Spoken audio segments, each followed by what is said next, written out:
Почитувани, секој ден извираат нови корупциски скандали во Министерството за здравство, предводено од Арбен Таравари. Додека здравството тоне, нема лекови, луѓе умираат и се распаѓа. Таравари се занимава со шиткање на бизнисот со паркингот на клиничкиот центар. И тоа, замислете, со фирма Gjoka Contraction од Албанија, која се поврзува и со сериозни скандали во соседната земја. Според јавно објавените информации, оваа фирма била единствен понудувач на огласот за јавно-приватно партнерство кој го распишало Министерството за здравство. Тоа во старт е крајно сомнително.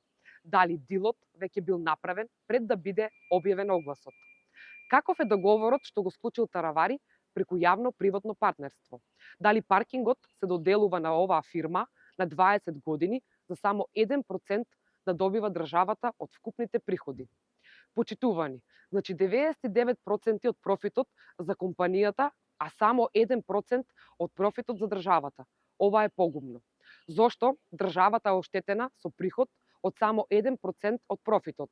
И зошто се доделува профитабилен паркинг на странска и воедно приватна компанија, а не на некоја државна која веќе управува со паркинзи?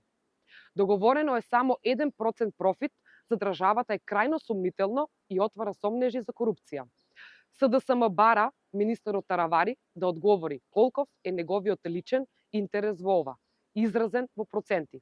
Постои ли провизија од оваа сомнителна сделка? Ги повикуваме надлежните институции и Државната комисија за спречување на корупција да го истражи овој случај до крај.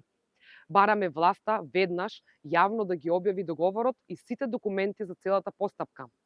Народот има право да ја види целата вистина.